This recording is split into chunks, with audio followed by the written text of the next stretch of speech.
Hello everyone, welcome to the For Fun of Knit. It is so good to be recording. It has been a minute. This is my channel where I get to share all my adventures and misadventures in knitting, mostly. I do a little bit of crochet, I do a little bit of spinning from time to time, and lately I've been getting into a little bit of sewing. You can see in the background there are crafts going on all over the place. Anyway, welcome if you are new, welcome if you are returning. I have missed you all. Trust me, I have missed you all. I can't believe it's June. I cannot believe May has come and gone. Like, where did the month go? I kind of know where the month went. Me made May over and done, but I made the most of May. Oh my goodness, pardon the pun. I had so much fun this month of May, because it technically is the 31st of May today. But I had so much fun this month, crafting galore, and not a lot to show for it. So in this episode, I'm actually going to go over a little bit of knitting, which I have a finished object. I have 2 works in progress. I continue to cut my knitting. I'm going to share a little steeking with you. And I also have a soon-to-be new cast on that I want to share with you.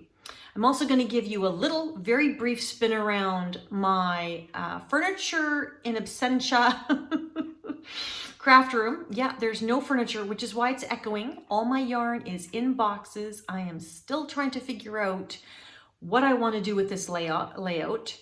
And in all facts and fairness, I've just been distracted. So it hasn't really come to fruition. And last of all, I'll save all the catch-up. There's a little bit of catch-up life going on that I'll talk about at the end of this episode. I think this is episode 73. Don't quote me, but I think so. Anyway, finished object that I do have is one. It's a small one, and it is my baker's hat. So if you will remember, this was one of the spinning wheel choices of my Fab 14 in February. I was going to do my baker's hat, and I did. I knit the entire thing, and I used a combination of just a destashed sock yarn from Sweet Skein of mine, combined with Knitting for Olive Kid Silk mohair in a light blue, icy blue, and I think it's called ice blue actually. And I did this is the second time I've knit it, so it's now a finished object. The first time I did it as per pattern with 4mm needles. I held the yarn double with a strand of mohair, and it was like a helmet. So I got all the way to the decreases, finished right up, and the ribbing wasn't plush and squishy, the fabric was stiff, and it was tight on my head. And I thought, okay, that was not a good call on my part. I obviously, with the 2 strands held together, a fingering weight and the mohair, it was a little maybe thicker than the 4mm needle liked. So I ripped the whole thing out, wound it all in a ball, all together, all 3 strands, and I knitted again. And I used a 5mm needle. So that looks so much better, and it fits, and it feels fabulous. It is just the right amount of squish. It doesn't feel like I'm, in a corset for my head, and I love it. And it goes with my shawl, my Stephen West shawl, and the fingerless mitts that I did as well. So I am super stoked. Yeah, it's summer and I'm knitting on winter stuff. But what can I tell you? It's a fabulous knit. If you're not familiar with the pattern, I'll put up a picture, but highly recommend. It is so fast, so easy, and a great gift knit, because this kind of a beanie kind of suits everybody. That's my theory. I contemplated putting a pom-pom on it, but I decided not to. So I love it just the way it is. And now I have that complete mitt, shawl, hat set, which was one of my goals for this year. So yay, that's accomplished. My second work in progress is my Lume by Sari, Nordlund, don't know how to pronounce it. And this you've seen before is my my version that I am doing in Sweet Paprika Andante. I think it's Sweet Paprika Andante, which is a worsted weight superwash indie dyed yarn in the color Dark Roast, which is a beautiful tonal, really gray, black brown, as opposed to there's no yellows in it. This is a really cool brown, which is why it suits me. Love it. And I showed you the yoke before. I can't remember if I showed you that I have completed a sleeve. I don't think I did. I might have been working on it, but I had not completed it. I did the color work. I sort of did my own version of the chart. But I love it. And I also did 2 inches of twisted ribbing on the end, followed by an I-cord bind off. And this sleeve, I actually had to knit twice. I got all the way down to here before doing the color work. And because I wanted a straight sleeve, I wanted it to be open. I didn't want it to be fitted, so I didn't do any decreases. But I had 75 stitches. I did no decreases. And oh my gosh, was that sleeve long. Super, super duper long. Not long, pardon me, wide. It was so wide and it was eating up so much yarn.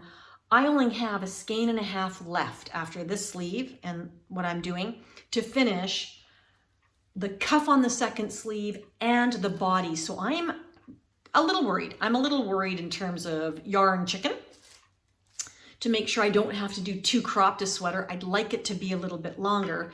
So my first time, I did it way too wide. I had to rip it all the way back, and I'm doing helical knitting. So for those of you who don't know, that just means I'm alternating 2 different skeins to even out the coloring. Every row, you're switching skeins, you're switching yarns, and undoing that is kind of annoying. So I unwound it all, reknit it. I did 10 decreases. So now I went from 74 to, why can't I divide? I did 7 decreases. So I decreased by 14. So now I have 60 stitches, exactly the right amount that I needed for the color work. And then I did the extra ribbing and the I-cord because I do like a longer sleeve as well as a looser sleeve. And then I did exactly the same on the second sleeve, and now I'm ready to do the color work on sleeve number 2. I love this. I love it so much. I'm not going to do any color work on the body, but I am, when I get to the cuff and the I-cord, so once I start the ribbing on the second sleeve, I'm going to weigh my 2 skeins of yarn and figure out how many grams of yarn I'm using for the ribbing on a sleeve, and I'm going to do the math, the magic math, and figure out how much I'll need to do the ribbing on the bottom. And that way I'm going to hold that yarn in abeyance. I'm going to keep it off to the side, and the rest of the yarn I'm just going to knit the body and hope to get it as long as possible. I want it to be long enough so that if I do raise my arms, my midriff isn't getting a complete draft and a chill. It's always the challenge with yoke sleeves. And so going forward with sweaters, I'm really looking for more of I want to try set-in sleeve sweaters.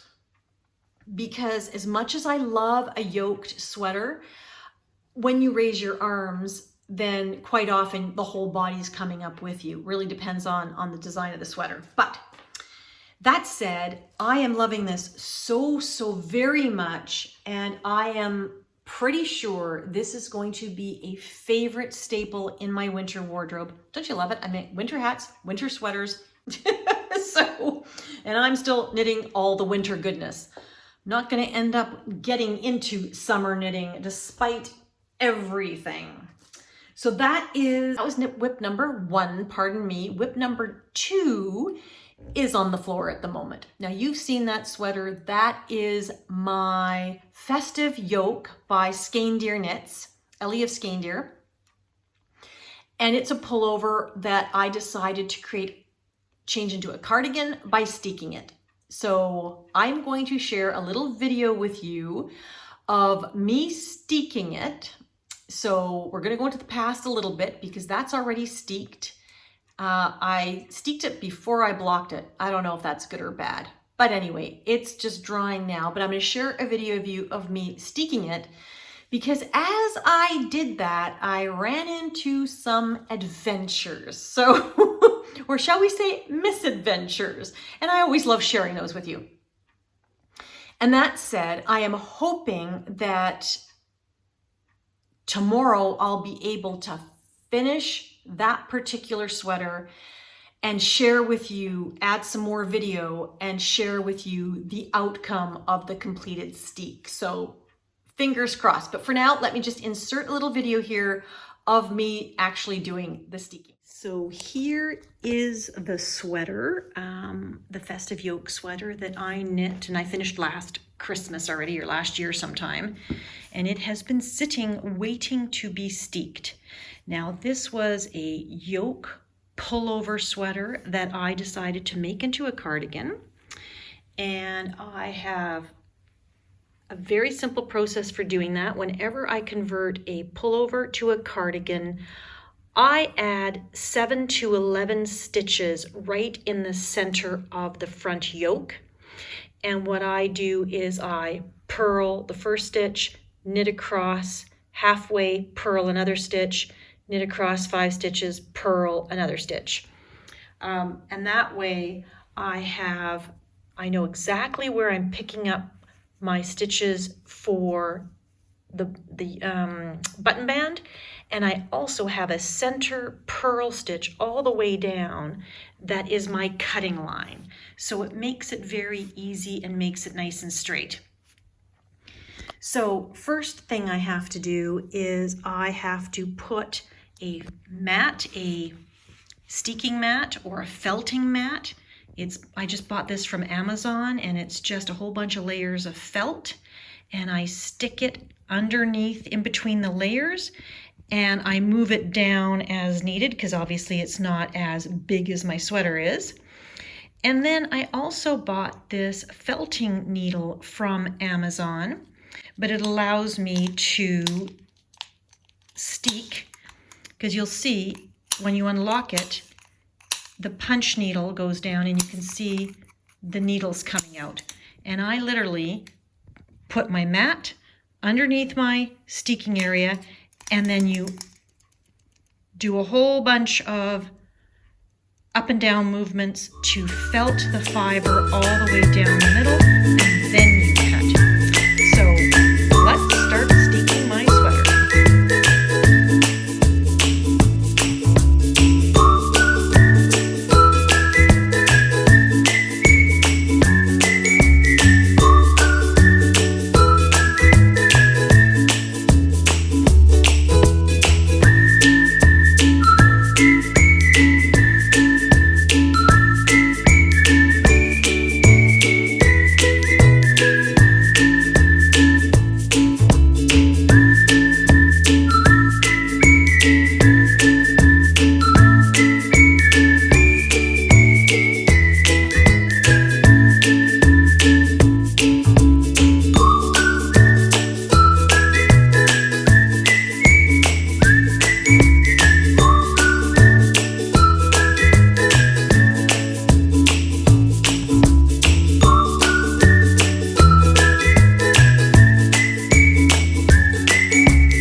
So as I'm recording this, I am not sure I will be able to finish that on this video. And if not, you'll see it the next time. But those were some of the challenges and some of the thoughts that I went through as I was cutting my yarn. And it just goes to show you, It's best to get recommendations for certain equipment. I mean, sometimes you buy stuff on Amazon and you hope for the best, but that was a complete fail. There's no reason why those needles broke on me. It didn't hit anything hard. It was going right into a felt pad and it should have just worked like a charm. So I steeked without felting. Okay, but like I said, that yarn is really sticky. I love it. And Lichen and Lace, it is just a beautiful Canadian yarn. So if you get an opportunity to purchase some, it is nice. I can't wait to see how much softer it's going to be.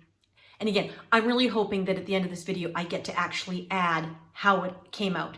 If not, that will be the next one. But without further ado, I have a third work in progress.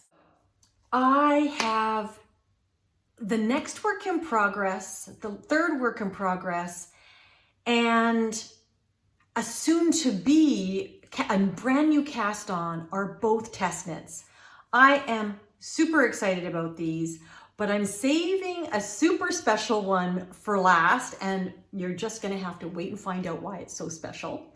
But the first one that I'm doing is a test knit for Beth MacDonald Stone. And you're probably very familiar with Beth MacDonald Stone. She has designed a ton of patterns. They're all lovely. I've test knit for Beth before. And this one is called Peak Reflections. I'll put a picture up here. We are allowed to share our work in progress to this point. I have to have this done, I think, by the end of June. I'm way behind. I had a few false starts. I got distracted. My brain didn't really want to agree with, I thought I knew what I was doing, and then it turned out I didn't know what I was doing, so it took me a few tries to get started. It's not the pattern, it was all me. So, okay, but for this beautiful sweater, I am using, oops, let me take a look at it. I am using Rowan Felted Tweed. Now this is a DK weight pattern. And there are 3 colors that you need, and these are the 3 colors that I am using. I hope you can see that. But this is for the yoke, this is for the color work, and this is the transition color for the main body and sleeves. So the color work color will transition between the two. So at some point, I think I'm gonna be doing 3 color work. I'm not 100% sure. And that's what really intrigued me about this particular test knit is I've never done 3 color work. Now, I love the pattern anyway, but I'm really hoping I get to do a few rows. If I'm not mistaken, I do. I could have looked at it wrong and I haven't read through the whole pattern yet, but these are my color choices. Now, I had a few false starts, nothing to do with the pattern, all to do with me. And this is, I haven't gotten much done. This is top down and I am 1.5 inches in. So pitter patter, let's get at her, Linda. But so far it's turning out really well. This yarn is a very interesting yarn. It's funny because it says it's DK, but I'm not 100% sure that it is. I think it knits more like a sport weight. So I'm knitting it on a certain size of needles. I don't want to give anything away about the pattern yet. But it looks like my fabric is a little, you can't really, oh, you can see it there. It's a little bit open. I am hoping that this particular yarn blooms a bit. This is felted tweed, and what is it made up of? Does it tell me what it's made up of? Oh my goodness, it's microscopic. Thank goodness I have a magnifying glass. Can you tell I'm getting old? I'm gonna be 62 this year. Can you believe that? Okay, oh, here it is. I lied. It's 50% wool, 25% alpaca, and 25% viscose. So it is a really wearable blend, which is nice. It's a little toothy. It's a little toothy to the feel, and I can feel the alpaca. I think there's guard hairs in here. I'm not 100% sure, but I think so. So it's not going to be next to skin for me. I'm going to have to wear a t-shirt or something underneath it. Not a problem. This is a winter sweater. I'm hoping it blooms. I'm hoping it blooms a little bit. It might not bloom as much as I think because of the viscose, but hopefully it will bloom a little bit. But in the meantime, I am just at the point where I'm going to start the color work. So that is going to be these two colors for a good portion of the color work. And it's not literally until the last third of the yoke that I actually switch to this. But again, I love this color combination, and I bought these. I was going to knit a Rowan sweater with Fleece and Harmony. They were knitting one out of the Rowan magazine and out of felted tweed. And I went to PEI and I got to visit Fleece and Harmony, and Kim helped me pick out these colors for that particular sweater, which I never ended up making. And now I'm glad I didn't, because this is the perfect sort of blend for the Peak Reflections sweater by Beth MacDonald Stone. So stay tuned for progress on that. Now, my last and my new cast on. So the wheel, the spinning wheel, has taken, like I said, a hiatus. It's on the back burner because of these test knits. And I couldn't be happier. My second test knit is from a very dear friend of mine, Darlene, who has drafted her very first pattern. It has been edited, tech edited, and written up. And she has all her test knitters lined up. And we start June 1st, yay, tomorrow, to start the Prestige sweater. I'm really excited about is I was saying that I want to try set-in sweaters, because the drop shoulder sweaters I'm feeling are a little too broad on me. The yoke sweaters, I'm finding when I lift my arms, they tend for the most part to lift the whole body. And I'm hoping that maybe with a set-in sleeve, I think I've made one that was a contiguous kind of a sleeve before, and I really liked that. That sort of mimicked a set-in, but it, you know, in terms of the feel, not the look so much, because there's no seams. But it was a really good fit, and that was the Mabel sweater by Coco Knits, I think. But this Prestige sweater has a couple of really unique features that I'm aware of so far. Is Darlene has created her own way of doing set-in sleeves, because the pattern itself is done completely in garter. So it's a knit one round, purl a round, because it's top down in the round. It's a V-neck sweater. So there's probably going to be a little bit of back and forth. I haven't even started it yet, just received the pattern. I have picked out my yarn. I'm very excited about this. And I've got two choices actually, but I think I'm going to go with the one, which I'll show you in a minute. But so it's garter stitch, which I've never done a garter stitch sweater. And interestingly enough, she's kept the gauge quite tight. So we're using a smaller needle in garter stitch to account for the fact that garter stitch tends to grow a bit. And so she's thought about that and drafted her pattern accordingly. And in addition to that, this is a set-in sleeve sweater where you're going to have knits and purl bumps, knit and purl bumps all the way around the sleeve opening, the arm side. And so she's devised her own method of picking up those stitches so that you get a really nice even seam. So super excited about this sweater. It is a fitted sweater. Most of my stuff is, you know, oversized, nice and comfy, loosey goosey, but this sweater is a fitted sweater. And I'm looking forward to that because I would like to make overalls. And under overalls, you tend to wear a t-shirt or a fitted sweater. You can't wear a big loosey goosey sweater. But in the wintertime, how nice to have a form-fitting sweater, V-neck, long sleeve. I think it's 3/4 sleeves in the pattern. I might make them longer. We'll see how that works. But again, super excited about this. Darlene's very first pattern. So follow along with me as I knit through that one. And I can't wait until it's published. And we have until July 24th to complete that sweater.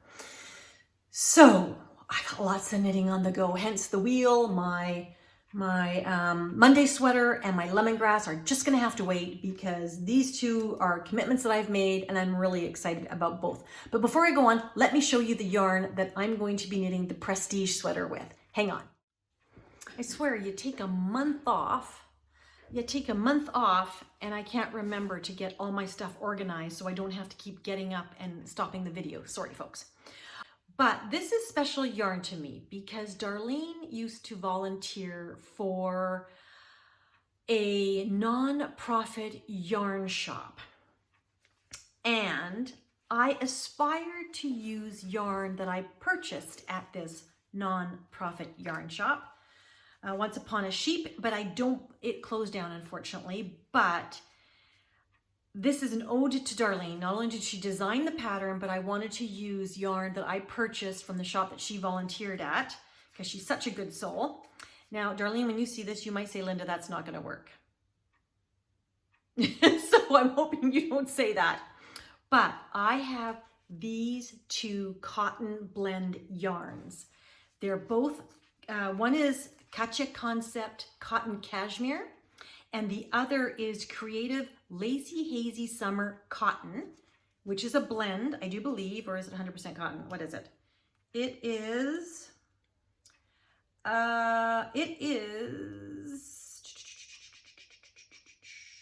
a little bit of acrylic and a little bit of cotton and a little bit of polyester. So it is cotton, acrylic, and polyester. But I just loved these summer colors. So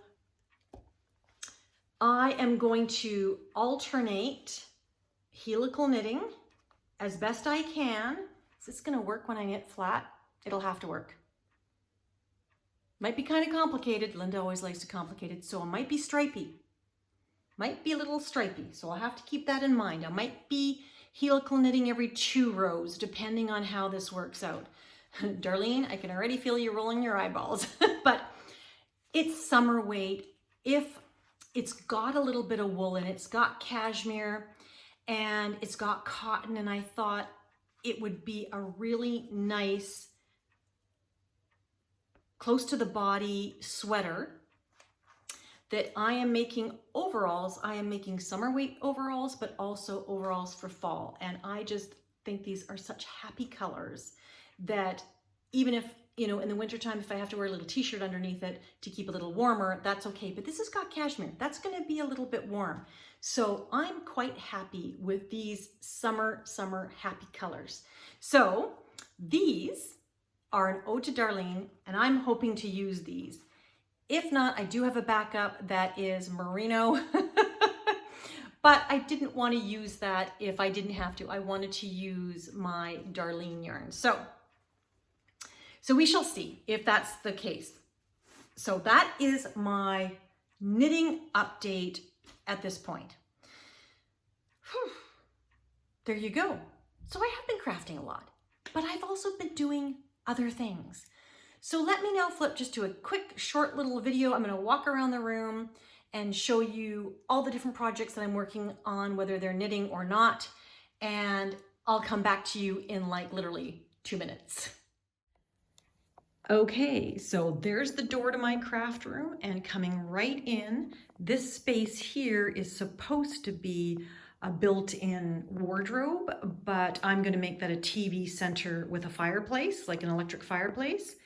And just to give you an idea, that is a sewing machine carry case that I am working on. And that's where my iron is. Here's my ironing board. And I am working on Helen's Closet Ashton top in a really nice linen. I only had, I think, 1.5 meters, not even 1.5 meters of fabric.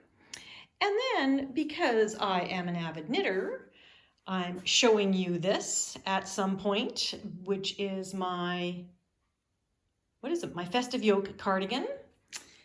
And there's a Helen's Closet Donovan skirt that I just finished. I have just got the sleeve facings to do on my very first hinterland dress. And there's my form waiting for me, my video lights, and this is my sort of knitting nook at the moment. And I am working on 2 test knits, which I'm going to talk to you about. And there's the boundary wall for our backyard, and coming around to the other side of the room, this is my desk, sewing area, video editing area, my serger, which normally goes right here. And I just slide my chair from one end of the desk to the other. And that is my sewing machine. Now my sewing machine and my serger I inherited from my mom. She gave them to me because she didn't want to sew anymore. So I have been loving every minute of them. And as you can see, I've got lots of projects on the go. That's a Sadie slip dress. I'm cutting out some patterns. I've got another couple of skirts in the works there. So yeah, I'm determined to make my own wardrobe. So that is sort of the view of the craft room without any furniture in it, literally. All my yarn is sitting in boxes at the moment in another room of the house, and I am just waiting to figure out what I need and what is going to go where. It's a work in progress. Well, that wraps it up for the crafting portion of this video. And now for those of you that are here just for the crafting, thank you so much for joining me. And if you're going to sign off now, I totally get that. No harm, no foul. For those of you that want to know the 5-minute life update, stick around. Okay, so I've wrote notes just to make sure I don't forget anything. But okay, so you saw when I did the tour of my little space that has no furniture. Literally, it does have furniture. I've got a chair. I've got my coat rack for my whip, all my whips. I have my sewing desk, but I don't have any shelving, any cupboards. None of my stuff is really displayed. I have a lot of stuff in terms of memorabilia and yarn and fabric, etc. That is all in boxes. All in boxes in another room. So that is something that towards the middle of June, I am going to be placing an IKEA order, because honestly, that is the most functional storage solution for me, and it's within my budget. So I have always loved IKEA. That's what I'll be doing. And when that arrives, I'll be sharing that with you. But the other thing that you'll notice is I'm doing sewing. Yes, I am taking a beginner's sewing class. Now, I can't remember if I touched on this in a previous video, but my mom is a seamstress. My mother, you know my mother. I mean, the woman is so talented. She's an artist, a painter, a seamstress.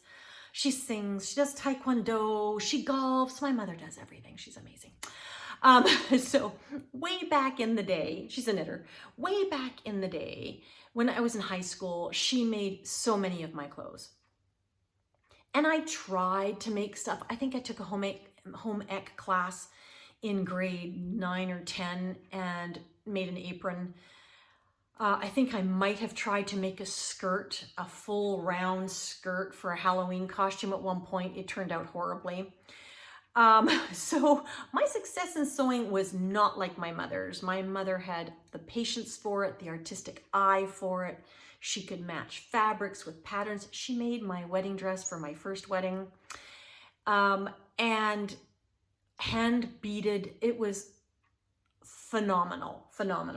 That said, fast forward to my late 20s. My girlfriend at the time was a seamstress, and she tried to get me into sewing. I bought lots of fabric, which I ended up selling to her because I never got around to actually sewing. I'd go to her house, I'd watch her sew, I'd dream of it all, never really got to sewing. And then fast forward to 2020, COVID, I was bored. I could only knit so much. So I thought, okay, well, my mom moved to the Lower Mainland. She decided she didn't want to sew anymore. So she gave me her serger and her sewing machine. And I thought I would make masks, right? Masks. Well, that didn't work out, because when you figured out all the different things you needed for a proper filter and a COVID mask, that really didn't make any sense. And that was it for sewing for that time. But I did buy a little bit of fabric from Blackbird Fabrics in Vancouver, which is amazing if you've ever listened to the Love to Sew podcast. But finally, 2026, finally 2026, I decided this is ridiculous. I've got a small, like not a lot, I've got a few things of fabric. I should try and make stuff. So I just started watching YouTube videos, bought a few indie patterns, and I just thought I would start sewing. Well, I ran into problems pretty quickly. So I thought, you know what, even though I kind of understand the basics of sewing, I should probably take a class. So segue back to what I was trying to say is I am taking a beginner's class from the Art of Sewing in Wexford, and I'm loving it. I'm learning stuff I already knew, but a lot of stuff I didn't know, things I was doing but not doing correctly or not doing in the most effective way. I'm learning so much from cutting to pinning and all that kind of stuff. I'm having so much fun sewing that I'm actually considering starting a sewing YouTube channel. Oh my God, Linda. If anybody thinks that's a great idea, please let me know. But I'm actually thinking about it because I'm having so much fun and I'm learning so much, and I love sharing what I'm learning. But this is my knitting podcast and everybody's here for the knitting, not sure that they're going to be here for the sewing. So I may or may not, still up in the air, but I'm having a lot of fun. That said, that's what I'm crafting. So now I'm multi-craftual, as you know, but sewing is fun because honestly, knitting takes a long time, as you know, which I love the process of knitting. I love it, love it, love it. And I'm never going to stop doing that. But sometimes you'd like a quick win and you'd like a new garment, and ooh, sewing does that for you. Comparatively speaking, if you talk to a sewist, it takes forever. If you talk to a knitter, it's speedy. So loving it. Second thing I'm doing that we're doing, I don't know if I look like I have a bit of a tan, but we have been out on the golf course 4 days a week in the month of May. The weather has been phenomenal. We have been out as much as we humanly possibly could be, and it doesn't matter how much suntan lotion I wear, whether I'm wearing a hat or not, I just absorb sunshine, and I'm trying desperately not to be in the sun. Hard when you're a golfer, but needless to say, we have been golfing. We are having so much fun. It has been just a joy. We're meeting lovely, lovely people. And quite frankly, I suck at golf. My handicap's getting worse and worse and worse. That's just a rating of your ability for those of you that don't golf. And you know, for me, I golf, I compete against myself. I'm trying to get my handicap, which is sort of your golf ability score, down. The lower is better. And mine just keeps going up. It's going the wrong way. So that's what I'm doing there. I also, and I think I may have mentioned this to you, I'm not too sure if I have, but I joined our local community. We've, you know, in Ireland, it's so much fun. Every village is its own little community, and there's villages all over the country. So you have cities, and then you have villages, and then you have things that are smaller than villages. Well, our little village center is literally 5 buildings: a community center, a church, a credit union that's open 2 afternoons a week, a convenience store, and a pub. So 5 buildings. And in that little, and it literally, it's a intersection, and it's got these little buildings. And then the community center has a full 1-lane track and a soccer field, football pitch. It's a football pitch. And this, what I have joined is the community gardening group. And so what we do is we go out and we maintain the common grounds. So all of the flower boxes, we clean up the sidewalks, take all the grass out, sweep all the gravel away. All the community center gardens, we prune all the trees. We planted 12 trees. We do all the weeding, everything. Anyway, it's a lovely group of people, and it's another way to be active and outdoors and getting involved, and I'm loving it. I love gardening. I don't have a garden in my yard yet. That's a 2027 endeavor. So I'm getting my gardening fix that way. My neighbors, Niall and Jennifer, have 2 Spaniel Poodle mixes, spoodles, if you can believe it, they're spoodles. So cute, so lovely. And they asked me to babysit their dogs over Thursday, Friday of last week. And oh my gosh, I got all my puppy loves. I got all my dog walks in. I got all the licks, the hugs, the kisses. It was so nice to have that canine companionship. And I'm very grateful that my neighbors trust me enough, even at this stage, to take care of their dogs. So, oh, that was so much fun. I had just, yeah, that sort of gave me exactly what I needed, because I'm really missing having that companionship of a canine friend. And again, that's a 2027 thing. So for 2026, I'm happy to puppy sit for my neighbors when they ask me to. And last but not least, in terms of the update, we are off to the Costa del Sol, to Spain, for 2 weeks, or just under 2 weeks, not even 2 weeks. So that is where I will be. And then when I get back, I hope to share a little bit of footage of that with you, tongue-tied, and give you an update of where I am with my test knits, because I'm gonna power down and work on those wonderful, wonderful projects that will be released to the public sometime in the very near future. So that's it, everybody. That's everything for me. Thank you so much for watching and spending this time with me. I know you can watch a million different YouTubes, and I do, because I love them all. And if you enjoyed this, that makes me extremely happy. So without further ado, wherever you are, I hope you are having a wonderful morning, afternoon, evening, depending on the season for you. And I hope that your crafting is keeping you company. And I look forward to talking with you all the next time. Take care, everybody. Bye for now.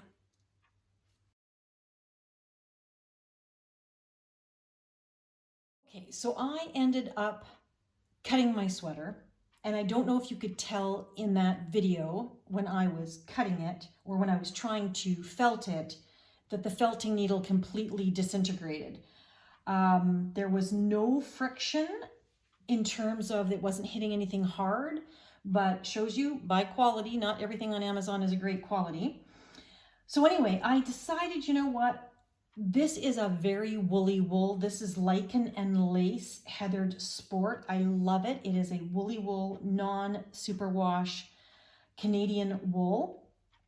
So it's very sticky. It is not going to fall apart anyway.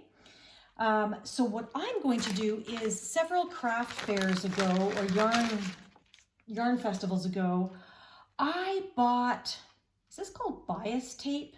I'm not sure. Is this called bias tape? Look how pretty this is. I've got these beautiful bias tapes, or bias bindings, I'm not too sure. And I thought this would be a great opportunity for me to try a new skill. I have never sewn bias tape onto a sweater, and I have these pretty things. I just have to decide which one, because that's going to go on the inside. So basically, I think the theory is that if I scoot over, I think the theory is that I would take my bias binding, sew it on to one end of my steek flap, and then fold it over and sew the other side to my sweater. Now, a couple things. Because in this sweater, I used 11 stitches for my steek. You don't need to do that. You can do it with as little as 3 or 5 stitches. I think 5. You can do it, and then you'd end up with a much narrower border. And I think what I'm going to do is I'm actually going to cut this border down to only about my purl row and 2 knit rows. So it would be maybe 1/4 inch in total. And then I'm going to put the bias binding on it. And I guess I have to look it up. I don't know the process, so bear with me. I think I have to sew my bias binding on and then flip it over and either hand stitch it or machine stitch it to my sweater. Now, I'm thinking I might have to hand stitch it because I don't want the stitches showing a line But again, I've never sewn on wool on a knitted garment, so I don't know how that is going to turn out. I might try stitching on here and just see what happens. So stay tuned and we'll see what happens with my latest steeking adventure. Okay, so I did some research and I'm really not finding any specific video that is giving me the exact details of what I'm looking for. So I thought, hey, just, be adventurous, just jump into it. How hard can this be to add bias tape to the inside of the steeked edge? And so I tried pinning it, and it's very wobbly because obviously the sweater is wavy and stretches and the bias binding does not. So that made me kind of go, is this really a good idea? And then I thought, well, Linda, you cannot put the bias binding on it yet anyway, because you haven't blocked it. So we're going to come back to this. I'm going to block it, and when it's dry, I'm going to continue with this little video. But for now, that's the bias binding tape that I chose.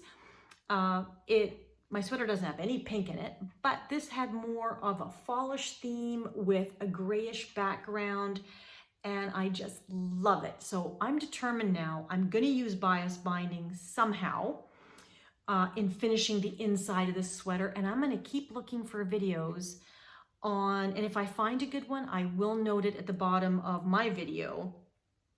But again, the idea is I'm going to trim down my steeked edge, and then I'm going to sew the inside with my machine, my sewing machine, and then I'm going to tack it. I'm going to flip it, kind of this way. I hope that's where it makes sense. Flip it that way. And then I'm going to hand stitch the inside, because then I can pick up some of the threads, because I don't want to have a seam coming down the front of my sweater. Anyway, it's an adventure. So stay tuned. I'll be back as soon as my sweater is blocked and dried. Okay, so it's June 2nd and my sweater is dry. It's been blocked. I absolutely love it. I think I've already said that. But now I'm going to try and sew on the binding. I have not been able to find a video. I don't know why. I've seen lots of knitters do this type of finish on a sweater, but do you think I can find a specific video? I've tried everything. So what I've done so far is I ironed on the wool setting of my iron. I just ironed the steeked cutoff, the cutoff steek part. So here's my button band, and here's the inside steeked part.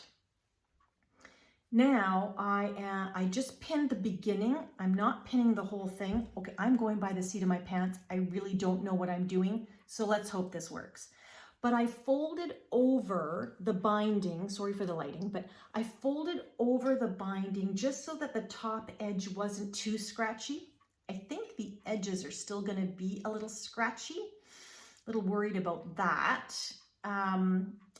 but because those will sit against my sweater once it's sewn. So I folded it over on the back side. I just pinned the beginning one so that I know where to start. And then this seam moves. I mean, it's not it's not like woven fabric that just stays still. It moves all over the place. So this is going to be very interesting. I'm going to baste it. I am not going to do a tight stitch. I'm going to baste it. And so I am going to sew as close to this purl stitch as I can. I'm hoping to stitch in the ditch. I'm hoping to stitch it into that purl stitch, which means that it will be right in there somewhere. That's what I'm hoping. Now I am using a light gray Gutermann polyester thread. Is it an exact match? No, but it's lighter. Do I have a darker one? I actually have a darker thread. Is that better to go darker? No, see, I don't want, I don't have anything in, sorry for the way I'm looking, but, so that's what I'm going with. I'm just going to load my bobbin. That's what I'm doing right now with my machine. And I'm going to try and sew it, and let's see what happens.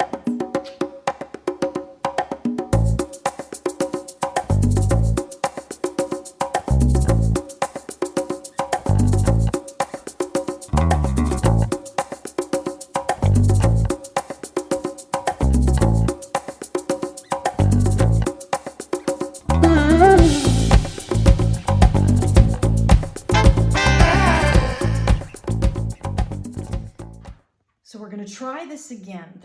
The top half was all wonky. The bottom half was nice and flat. So after I pressed it, pressing didn't work to straighten it out. So I unpicked it, and now I'm going to try basting it again. This is why I'm using a basting stitch, because I know this is not a perfect science. Right straight. Got a bit of a curve to it. It's got a bit of a curve to it. But the facing is a lot straighter. Look at that. Ooh. I'm going to just do this top part again because it's sitting too high. I don't know if you can see that, but it sits above. Yeah, it's sitting above a couple things. It's sitting above, obviously, too much. Don't ask me why. And my stitch in the back is right at the middle. It's not at the edge. So I'm going to unpick the top part only and redo that top part. That is seriously the hardest part. Okay, so third time. The things you do, the decisions that you make. So third time, not bad. It's pretty straight. It's not too wonky. I still have a little bit of bowing out here, but I think it's the way I blocked it. I don't think it's my stitching at all. You cannot see the stitching of the binding on the front of the garment. You can no longer see the inside neck because I folded it down a little bit, and nobody looked too close to my stitching. No one's gonna see it. No one's gonna see it. I'm just gonna flash the inside and go, oh look, I did binding. But let me tell you, my stops and starts and double tacking or tacking back and forth, it ain't pretty. But it's not bad for a first attempt. So now I'm gonna go and I'm gonna trim this steek so that it's hidden behind the bias tape. So once I've done that, I'm gonna try stitching it down. Do I wanna try stitching it down, or do I think I should hand tack it? I think I should hand tack it. Okay, so I almost forgot to film it, but so I've cut the excess off the end. So now it's going to be pretty. It's going to be even when I decide to hand stitch it. But before I hand stitch this one, I am now going to do the other side. Because when I hand stitch, I only want to hand stitch once. So I'm not going to show this part. I will show you the finished part. I'm going to start from the bottom this time, just so that I'm working on the same side. And yeah, I'll show you the finished portion, and yeah, let's hope it all works out. So first, I'm going to press it flat. Then I'm going to sew my binding on as close to the edge as possible, folding over the top and bottom edges. Then I'm going to cut to 2 stitches from the edge. I'm going to cut off the excess. And once I've done that, I'm going to come back and show you just that I did actually complete it. And then I'm going to hand tack it down. And I've never done that either. So I'm assuming that when I hand tack it, I am actually going through the bias tape and then through one of the stitches of the sweater.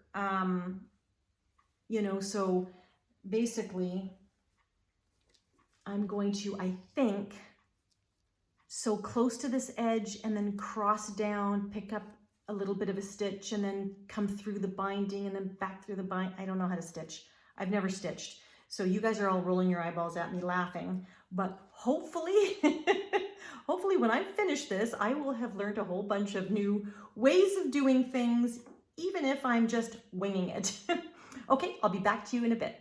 My sweater, obviously these are the bias inserts that are gonna be tacked down, which is the buttonhole side. This is the buttonhole side, so it'll go like that, but this is honestly, oh, I don't like that. This is honestly the perfect fit cardigan. There we go. It is the perfect fit, for me anyway. I'm loving it.